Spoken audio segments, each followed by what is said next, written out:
चुनाव नतीजों से पहले बीजेपी अध्यक्ष जेपी नड्डा के घर बड़ी बैठक हुई। गृह मंत्री अमित शाह भी मौजूद रहे। रक्षा मंत्री राजनाथ सिंह, विनोद तावड़े, अश्विनी वैष्णव भी हुए शामिल। तावड़े बोले, चुनाव की समीक्षा हुई। चुनाव आयोग के नतीजों से पहले प्रेस कॉन्फ्रेंस, कहा भारत के चुनाव ऐतिहासिक, वोटर टर्नआउट में कुछ गड़बड़ नहीं हुई। दिल्ली में पीएम मोदी से नीतीश कुमार ने की मुलाकात। बिहार के राजनीतिक हालात पर चर्चा हुई। अमित शाह से 4 बजे होंगी मुखातिब। एग्जिट पोल पर सोनिया गांधी का बयान, नतीजों का इंतजार करें, एग्जिट पोल से बिल्कुल उलट होंगे नतीजे। एग्जिट पोल पर बोले अखिलेश यादव, यूपी में सबसे ज्यादा सीट इंडिया गठबंधन को, हमने आंतरिक सर्वे करवाया। कांग्रेस नेता जयराम रमेश का बहुत बड़ा दावा, देश में इंडिया की सरकार बनेगी। इंडिया की सरकार में पीएम कांग्रेस का होगा। एनडीए के कुछ दल हमारे संपर्क में है, समय आने पर नाम का खुलासा करूंगा।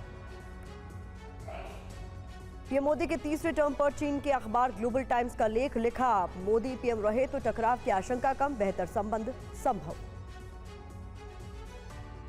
प्रधानमंत्री मोदी ने एक अखबार में लिखा लेख, कन्याकुमारी में साधना से नए संकल्प, आज बलिदान का नहीं योगदान का समय, भारत सालों से विचारों का रिसर्च सेंटर।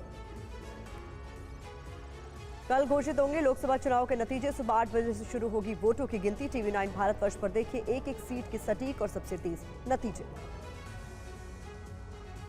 ये मोदी के अलावा 43 केंद्रीय मंत्री, 12 पूर्व सीएम और 8 फिल्मी सितारों के भाग्य का कल फैसला होगा। यूपी की 80 लोकसभा सीटों पर कड़ी सुरक्षा के बीच कल सुबह 8 बजे से शुरू होगी मतगणना। 1581 सहायक रिटर्निंग ऑफिसर्स किए गए नियुक्त।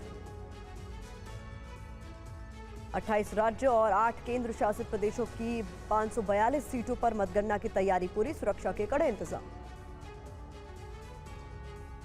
मतगणना केंद्र के अंदर रिटर्निंग ऑफिसर और पर्यवेक्षकों के अलावा किसी को भी मोबाइल फोन ले जाने की अनुमति नहीं होगी। भोपाल में स्ट्रांग रूम के बाहर लगा कांग्रेस का पहरा। कांग्रेस कार्यकर्ता 24 घंटे से दे रहे पहरा। 21 दिन बाद फिर जेल में कटी केजरीवाल की रात। कल किया था तिहाड़ जेल में सरेंडर। राउज एवेन्यू कोर्ट ने न्यायिक हिरासत में भेजा। केजरीवाल ने कहा, पता नहीं कब वापस आऊंगा।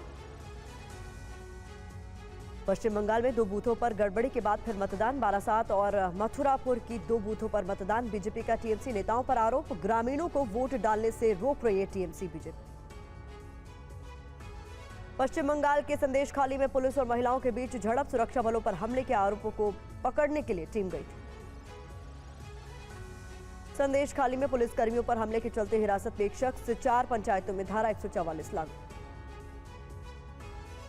जम्मू कश्मीर के पुलवामा में आतंकियों से एनकाउंटर। पुलवामा के निहामा इलाके में एनकाउंटर। जम्मू कश्मीर पुलिस और सुरक्षा बलों का ऑपरेशन जारी। आम जनता को महंगाई का झटका। अमूल ने दूध की कीमतों पर प्रति लीटर 2 रुपए का इजाफा किया। आज से कीमतें लागू। मदर डेयरी ने भी दूध के दाम बढ़ाए। दूध के दामों में 2 रुपए प्रति लीटर की बढ़ोतरी की गई। एनएचएआई ने नेशनल हाईवे के टोल को 5% तक बढ़ाया। टोल टैक्स की नई दरें आज से लागू। दिल्ली सरकार की हरियाणा से अतिरिक्त जलापूर्ति की मांग पर सुप्रीम कोर्ट 6 जून को करेगा सुनवाई। कोर्ट ने 5 जून को केंद्र सरकार, हरियाणा, हिमाचल और दिल्ली के साथ यमुना रिवर बोर्ड को मीटिंग के निर्देश दिए। बेंगलुरु में भारी बारिश से हाहाकार। बेंगलुरु में बारिश ने 133 साल का रिकॉर्ड तोड़ा। असम में बाढ़ से अब तक 18 लोगों की मौत। 13 जिलों में 564 गांव बाढ़ प्रभावित।